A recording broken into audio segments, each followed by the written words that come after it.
और अभिमन्यु अर्जुन का पुत्र था। श्री कृष्ण की बहनों सुभद्रा इनकी माता थी। यह बालक बड़ा होनहार था, अपने पिता की से सारी गुण इसमें विद्यमान थे। स्वभाव का बड़ा क्रोधी था और अडना तो किसी से इसमें जाना ही नहीं था। इसी निर्भयता और क्रोधी स्वभाव के कारण इसका नाम अनिर्भय मन्यु क्रोधी अभिमन्यु पड़ा था। अर्जुन ने धनुर्विद का सारा ज्ञान इसको दिया रहा था। अन्य अस्त्र शस्त्र चलाना भी इसने सीखा था। पराक्रम में नेहा किसी वीर से भी कम नहीं था। 16 वर्ष की अवस्था में नहीं अच्छे सेनानियों को चुनौती देने की शक्ति और सामर्थ्य इसमें विथी। इसकी मुखाकृति और शरीर खाड़ी डोले भी असाधारण योद्धा का साथ था। वृषभ के समान ऊंचे और भरी हुई कंधे थे। उभरा वक्षस्थल था और आंखों में एक दृश्य था।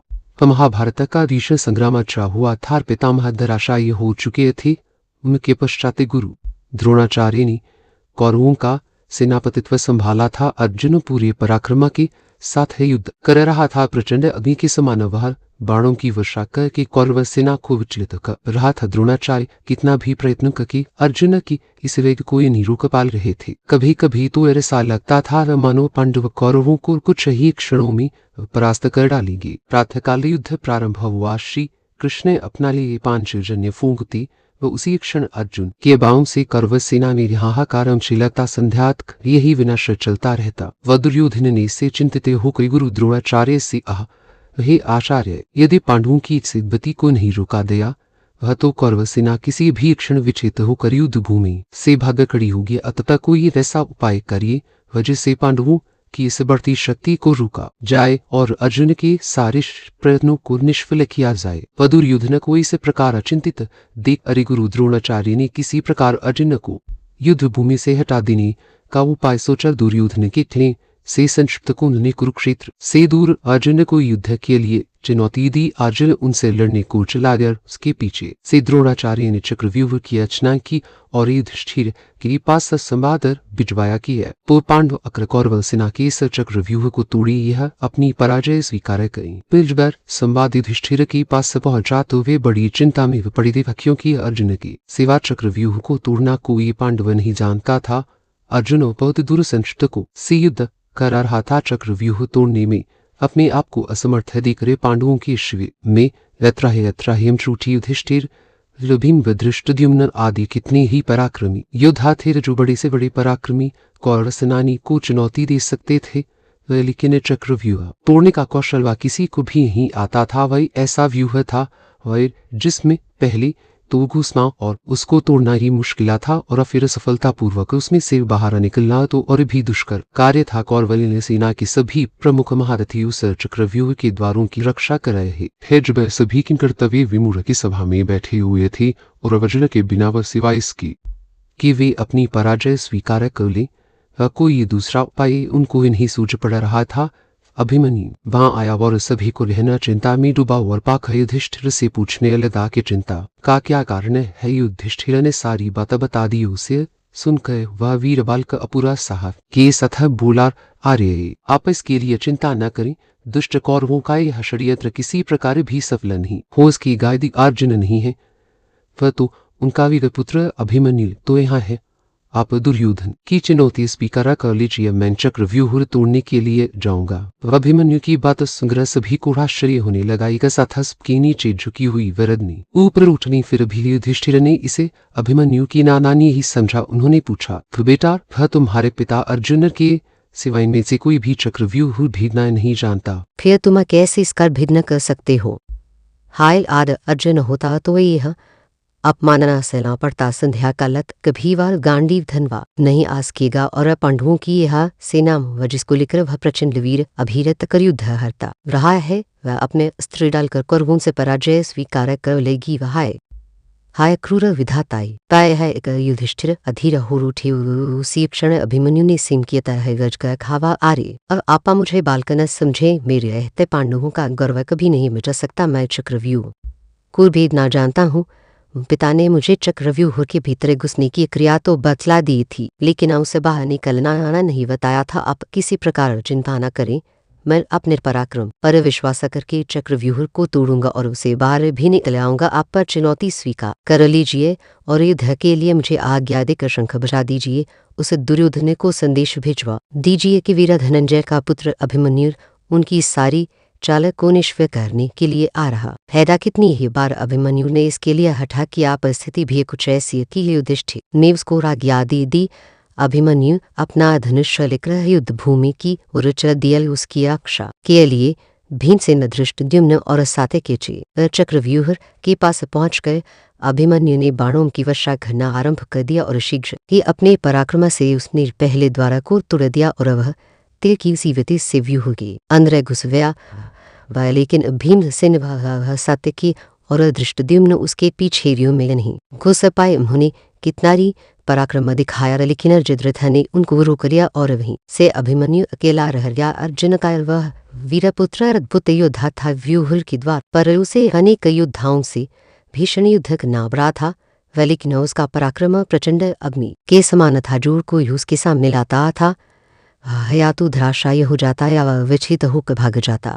इस तरह व्यूह के प्रत्येक द्वार को वह तोड़ना चला जा रहा था। कौरवों की महारथियों ने उस वीर बालक को उड़ाने का कितना ही प्रयत्न किया, लेकिन वे किसी प्रकार भी उसे अपने वश में नहीं कर पाई। उसके तीक्ष्ण बाणों की मार से व्याकुल होकर दुर्योधन ने गुरु द्रोणाचार्य से कहा, वही आचार्य, अर्जुन का यह वीर बालक चारों ओर विचर रहा है और हम कितना भी प्रयत्न कर कि इसकी भीषण गति को नहीं रोक पाते हैं। वह के बाद सभी द्वारों को इसने तोड़ दिया है। तो अर्जुन के समान ही युद्ध कुशल और पराक्रमी निकला। अब तो पांडवों को किसी प्रकार पराजित नहीं किया जा सकता। मैं इसी प्रकार कर्ण ने भीड़ बराकर द्रोणाचार्य से कहा, अरे गुरुदेव, इस पराक्रमी बालक की गति देख तो मुझको भी आश्चर्य हो रहा है। इसके तीक्ष्ण बाण मेरे हृदय को व्याकुल करा रहे हैं। यह ठीक अपने पिता अर्जुन के समान ही है। यदि किसी प्रकार इसको न रुका यार तो हमारी यह चाल व्यर्थ चली जाएगी। अतः किसी तरह से इसको चक्रव्यूह से जीवित नहीं निकलने देना चाहिए। तद द्रोणाचार्य अभिमन्यु की वीरता दे और कुछ क्षणों के लिए चिंता में डूबे रहे। अर्जुन के उसी वीर पुत्र के कर्ण व दुशासन आदि महारथियों को पराजित कर दिया था और राक्षस लंबुर को युद्धभूमि से कदेर प्रबल को तो जान से मार डाला था। दुर्योधन के सामने ही उसके बेटे लक्ष्मण को भी उसने मार डाला था। बड़े बड़े शूरवीर खड़े देखते रहे और वह प्रचंड अग्नि की अलपट के तरह सबको भस्म करता हुआ चक्रव्यूह को तोड़कर अंदर घुस गया। जब कौरवों के सारे प्रयत्न निष्फल चले गए तो उन्होंने रेच से कमरिनी की बात सोची। अलग अलग लड़कर कोई भी महारथी अभिमन्यु से नहीं जीता सकता था। वैसे उन्होंने मेफउस पर आक्रमण करने का निश्चय किया। कृपाचार्य, कर्ण, अश्वत्थामा, भृतबीर, शकुनी, काचिराय भाई, कृतवर्मा और दुर्योधन आदि अच्छा महारथियों ने उसे घेर लिया और उस पर भीषण आक्रमण कर दिया। कर्ण ने अपने बाणों से बालक का धनुष काट डाला। भुज ने उसकी भुड़ों को मार डाला और कृपाचार्य ने उसके पार्श्व रक्षकों के प्राण ले लिए। सतह अभिमन्यु पूरी तरह निहत्था हो गया, लेकिन न फिर भी जो कुछ उसके हाथ में आया उससे ही वह शत्रुओं को विचलित करने लगा। थोड़ी ही देर में उसके हाथ में एक दा आ दी। उससे उसने कितने ही योद्धाओं को मार गिराया। दूर शासन का विजय उसके सामने आया। गुरु संग्राम हुआ। अकेला अभिमन्यु के सामने क्या करता। महारथियों ने अपने बाणों से उसके शरीर को छिद दिया। अब वह लड़ते लड़ते तक गया था। इसी समय दुशासन के बेटे ने आकर उसके सिर पर दर प्रहार किया, जिससे अर्जुन का वह वीर पुत्र उसी क्षण पृथ्वी पर गिर पड़ा और उस तार के लिए पृथ्वी से उठा दिया। उसके मारते ही कौरवों के दले में हर्षध्वनि उठने लगी। दुर्योधन और उसके सभी साथी सनिहत्ते बालक की मृत्यु पर फुली नहीं समाये। किसी को भी उसकी अन्याय से की ही हत्या पर तने भी खेद और पश्चाताप नहीं था। पर जब अभिमन्यु की मृत्यु का समाचार पांडवदल में पहुंचा तो युधिष्ठिर शोक से व्याकुल हो उठे। अर्जुन की अनुपस्थिति में उन्होंने उसके लाल को युद्ध भूमि में भेज दिया था। वह व्यून के आने पर वे उसको क्या उत्तर देंगे, वह इसका संताप उनके हृदय को व्याकुल कर रहा था। भीम भी अपने भतीजे की मृत्यु पर रोने लगा। वीर अभिमन्यु की मृत्यु से पांडवों के पूरे शिविर में आकारम छ गया। वह सर्पतकों से युद्ध समाप्त करके जब अर्जुन वापस आया तो वह दुखपूर्ण समाचार सुनकर मूर्छित हो उठा और अभिमन्यु के लिए आर्त स्वर से रुदन करने लगा। श्री कृष्ण ने उसे काफी धैर्य बंधाया। लेकिन अर्जुन का संताप किसी प्रकार भी दूर नहीं हुआ। प्रतिशोध की आग उसके अंतर में धधकने लगी और जलबत के जद्रथ को मारकर उसमें अपने बेटे के खून का बदला ले लिया। आज बात का उसको संतोष नहीं आया। वह श्री कृष्ण को भी अभिमन्यु की मृत्यु पर कोई दुख नहीं हुआ था, लेकिन वे तो योगी थी। बालकों की तरह रोना उन्हें नहीं आका था। प्रतिशोध की आगे उनके अंदर भी जल रही थी। उन्होंने स्पष्ट कहा था कि अपने भांजे अभिमन्यु की मृत्यु का बदला लिए बिना वह नहीं मानेंगे। अभिमन्यु की स्त्री का नाम उत्तराता। वह मत्स्य नरेश विराट की पुत्री थी। अज्ञातवास के समय अर्जुन विराट के यहाँ उत्तरा को नाचने गाने की शिक्षा देते थे। बाद में विराट को सारा हाल मालूम हो रहा था। वे सीओ का पद के डर से वे अपनी पुत्री का विवाह अर्जुन के सिवा किसी अन्य पुरुष के साथ नहीं करना चाहते थे। अर्जुन के स्वीकार न करने पर विराट ने उत्तरा का विवाह उसी के पुत्र अभिमन्यु के साथ कर दिया। इन दोनों का विवाह बाल्यावस्था में नहीं हो गया था। उस युग में बाल विवाह की प्रथा तो इतनी प्रचलित नहीं थी, लेकिन विवाह के पीछे राजनीतिक कारण निहित तथा पांडवों को इसके पश्चात मत्स्य नरेश से हर प्रकार की सहायता मिल सकती थी। अपने पति की मृत्यु पर उत्तरा शोक से पागल हो उठी थी। श्री कृष्ण ने उसे कितना ही समझाया, हाँ वाल्किना फिर भी कितनी ही दिनों तक उसका हृदय एक अक्षर कुल भी नहीं रुका था। वह उस समय गर्भवती थी। ताई अश्वत्थामा ने पांडवों के वंश को समूल नष्ट कर देने के लिए इस गर्भस्थ बालक पर ब्रह्मास्त्र का प्रयोग किया था, लेकिन श्री कृष्ण ने उसे रोक लिया था। और इस प्रकार श्री कृष्ण ने यही पांडवों के कुल की रक्षा की निश्चित अवधि के पश्चात उत्तरा के गर्भ से बालक का जन्म हुआ। चूंकि सभी कुछ अक्षय हो जाने के पश्चात इस बालक का जन्म हुआ था, वह इसलिए इसका नाम परीक्षित रखा लिया। यही पांडवों की वंश परंपरा को आगे बढ़ाने वाला हुआ। कितना भी प्रयत्न करके अर्जुन के रेस वेग को नहीं रोक पा रहे थे। कभी कभी तो ऐसा लगता था मानो पांडव कौरवों को कुछ ही क्षणों में परास्त कर डालें। के प्रातः काल युद्ध प्रारंभ हुआ। श्री कृष्ण अपना पांचजन्य फूंकते उसी क्षण अर्जुन के बाणों से कौरव सेना में हाहाकार मचने लगता। संध्या तक यही विनाश चलता रहता। वह दुर्योधन ने इससे चिंतित होकर गुरु द्रोणाचार्य से वही आचार्य, यदि पांडवों की इज्जती को नहीं रोका गया तो कौरव सेना किसी भी क्षण विचलित होकर युद्ध भूमि से भाग खड़ी होगी। अतः कोई एक ऐसा उपाय करिए जिससे पांडवों की इस बढ़ती शक्ति को रोका जाए और अर्जुन के सारे प्रयत्नों को निष्फल किया जाए। वह दुर्योधन को इस प्रकार चिंतित दे अरे गुरु द्रोणाचार्य ने किसी प्रकार अर्जुन को युद्धभूमि से हटा देने का उपाय सोचा। दुर्योधन के कहने से संक्षिप्त ने कुरुक्षेत्र से दूर अर्जुन को युद्ध के लिए चुनौती दी। अर्जुन उनसे लड़ने को चला गया। उसके पीछे से द्रोणाचार्य ने चक्रव्यूह की रचना की और युधिष्ठिर के ये पास संवाद भिजवाया किया। तो पांडव आकर कौरव सेना के इस चक्रव्यूह को तोड़िए अपनी पराजय स्वीकार करे। तुझ संवादी युधिष्ठिर के पास पहुंचा तो वे बड़ी चिंता में पड़ गए था, क्योंकि अर्जुन के सिवा चक्रव्यूह को तोड़ना कोई पांडव नहीं जानता था।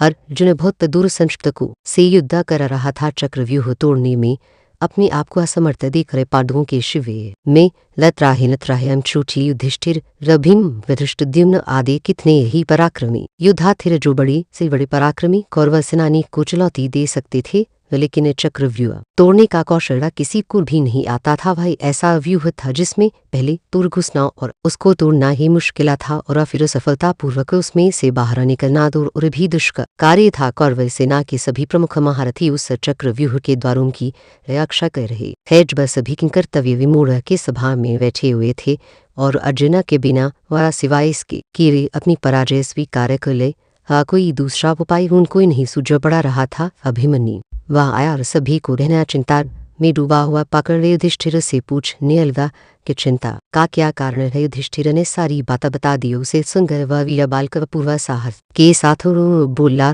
आर्य आप इसके लिए चिंता न करें। दुष्ट कौरवों का यह षड्यंत्र किसी प्रकार भी सफल नहीं हो। उसकी गाय यदि अर्जुन नहीं है तो उनका वीर पुत्र अभिमन्यु तो यहाँ है। अब दुर्योधन की चुनौती स्वीकार कर लीजिए। चक्रव्यूह तोड़ने के लिए जाऊंगा। अभिमन्यु की बात सुनकर सभी को आश्चर्य होने लगा। एक साथ हंस की नीचे झुकी हुई विरग्नि ऊपर उठने फिर भी युधिष्ठिर ने इससे अभिमन्यु की नादानी ही समझा।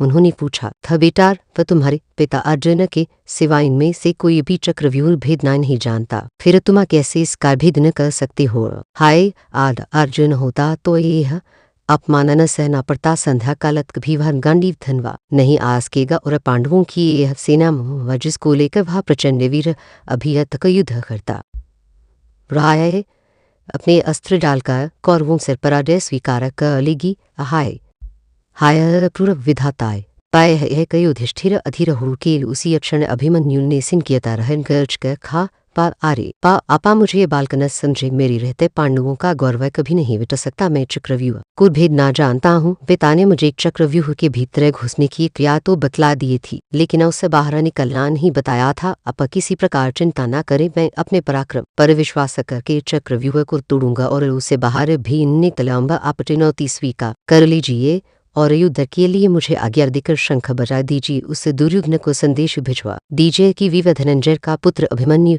उनकी सारी चाल को निष्फल करने के लिए आ रहा। ऐसा कितनी ही बार अभिमन्यु ने इसके लिए हठा किया, परिस्थिति भी कुछ ऐसी थी। युधिष्ठिर ने उसको आज्ञा दे दी। अभिमन्यु अपना धनुष लेकर युद्ध भूमि की ओर चल दिया। उसकी रक्षा के लिए भीमसेन धृष्टद्युम्न और सात्यकी चले। चक्रव्यूह के पास से पहुंचकर अभिमन्यु ने बाणों की वर्षा करना आरंभ कर दिया और शीघ्र ही अपने पराक्रम से उसने पहले द्वार को तोड़ दिया और वह तीर की सीफती से व्यूह की अंदर घुस गया। लेकिन भीमसेन सात्यकी और धृष्टद्युम्न उसके पीछे व्यूह में नहीं घुस पाए। उन्होंने कितना ही पराक्रम दिखाया, लेकिन जिद्रथा ने उनको रोक लिया और वहीं से अभिमन्यु अकेला रह गया। अर्जुन का वह वीरपुत्र भूत योद्धा था। व्यूह के द्वार पर उसे अनेक योद्धाओं से भीषण युद्ध करना पड़ा था, लेकिन उसका पराक्रम प्रचंड अग्नि के समान था। जो कुल उसके सामने आता था वह या तो धराशायी हो जाता या विचलित होकर भाग जाता था। इस तरह व्यूह के प्रत्येक द्वार को वह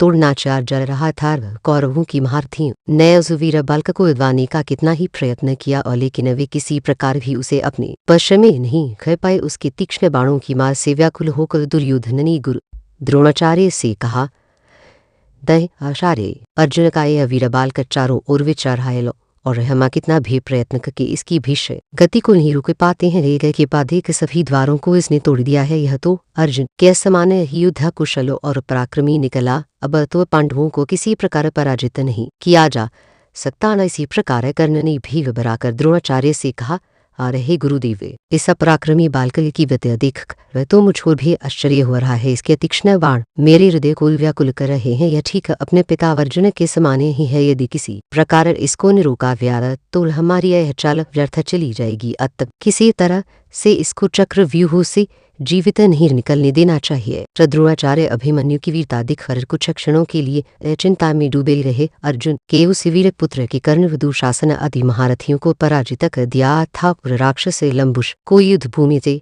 खदेड़ कर बृहद बल को तो जाना से मार डाला था। दुर्योधन के सामने ही उसके बेटे लक्ष्मण को भी उसने मार डाला था। बड़े बड़े शूरवीर खड़े देखते रह गए और वह प्रचंड अग्नि की पर की तरह को भस्म करता हुआ चक्रव्यूह को तोड़कर अंदर घुस गया। जब कौरवों के सारे प्रयत्न निष्फल चले गए तो उन्होंने 6 सिक्का लेने की बात सोची। अलग अलग लड़कर कोई भी महारथी अभिमन्यु से नहीं जीत सकता था। बस ये उन्होंने मेघर उस पर आक्रमण करने का निश्चय किया। कृपाचार्य कर्ण अश्वत्थामा भद्र शकुनी काचिराय भाई पकृतवर्मा और दुर्योधन आदि महारथियों में से घेर लिया और उस पर भीषण आक्रमण कर दिया। कर्ण ने अपने बाणों से बालका का धनुष काट डाला। भोज ने उसके घोड़ों को मार डाला और कृपाचार्य ने उसके पार्श्व रक्षकों के प्राण ले लिए। इस तरह अभिमन्यु पूरी तरह निहत्था हो गया। लेकिन फिर भी जो कुछ उसके हाथ में आया उससे ही वह शत्रुओं को विचलित करने लगा। थोड़ी ही देरी में उसके हाथ में डेकदा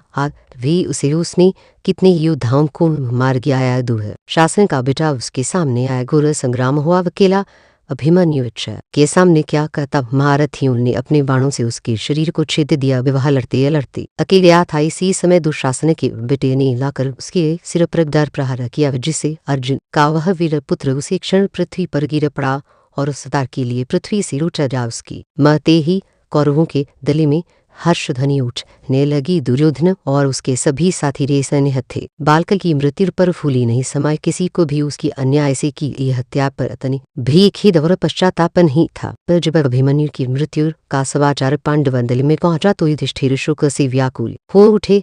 अर्जुन की अनुपस्थिति में उन्होंने उसके लाल को युद्ध भूमि में भेज दिया था। वह अभी उनके आने पर वे उसको क्या उत्तर देंगे, इसका संताप उनके हृदय को व्याकुल रहा था। भीम भी अपने भतीजी की मृत्यु पर रोने लगा। वीर अभिमन्यु की मृत्यु से पांडवों के पूरे शिविर में हाहाकार मच गया। वह संक्षिप्तकों से युद्ध समाप्त कर के जब अर्जुन वापस आया तो वह दुखपूर्ण समाचार सुनकर मूर्छित हो उठा और अभिमन्यु के लिए आर्तस्वर से रुदन करने लगा। श्री कृष्ण ने उसे काफी धैर्य बंधाया, लेकिन अर्जुन का संताप किसी प्रकार भी दूर नहीं हुआ। प्रतिशोध की याद उसके अंतर में हृदय धकने लगी और जब जयद्रथ को मारकर उसने अपने विट के खून का बदला ले लिया, अद्भुत को उसको संतोष नहीं आया। श्री कृष्ण को भी अभिमन्यु की मृत्यु पर कोई दुख नहीं हुआ था, वह लेकिन वे तो योग्य थी। बालकों की तरह रोना उन्हें यही आता था। प्रतिशोध की आदत उनके अंदर भी जल रही थी। उन्होंने स्पष्ट कहा था कि अपने भांजे अभिमन्यु की मृत्यु का बदला लिए बिना वह नहीं मानेंगी। अभिमन्यु की स्त्री का नाम उत्तरा था। वह मत्स्यन ऋषि विराट की पुत्री थी। अज्ञातवास के समय अर्जुना विराट के यहाँ उत्तरा को नाचने गाने की शिक्षा देते थे। बाद में विराट को सारा हाल मालूम हो गया था। मैं से का फादर के दृष्टि भी अपनी पुत्री का विवाह अर्जुन के सिवा किसी अन्य पुरुष के साथ नहीं करना चाहते थे। अर्जुन के स्वीकार न करने पर विराट ने उत्तरा का विवाह उसी के पुत्र अभिमन्यु के साथ कर दिया। इन दोनों का विवाह बाल्यावस्था में नहीं हो गया था। उस युग में बाल विवाह की प्रथा तो इतनी प्रचलित नहीं थी, बल्कि विवाह के पीछे राजनीतिक कारण निहित था। पांडवों को इसके पश्चात मत्स्यमन ऋषि से हर प्रकार की सहायता मिल सकती थी। अपने पति की मृत्यु पर उत्तरा शोक से पागल हो उठी थी। श्री कृष्ण ने उसे कितना ही समझाया था, बल्कि फिर भी कितने ही दिनों तक उसका रुदन एक क्षण को भी नहीं रुका था। वह उस समय गर्भवती थी। आतताई अष्टमा ने पांडवों के वंशज को समूल नष्ट कर देने के लिए इस गर्भस्थ बालक पर ब्रह्मास्त्र का प्रयोग किया था, लेकिन श्री कृष्ण ने उसे रोक लिया था और इस प्रकार श्री कृष्ण ने यही पांडवों के कुल की रक्षा की। निश्चित अवधि के पश्चात उत्तरा के गर्भ से बालकर का जन्म हुआ। चूंकि सभी कुछ अक्षय हो जाने के पश्चात इस बालकर का जन्म हुआ था, इसलिए इसका नाम परीक्षित रखा लिया। यही पांडवों की वंश परंपरा को आदि बढ़ाने बाल हुआ।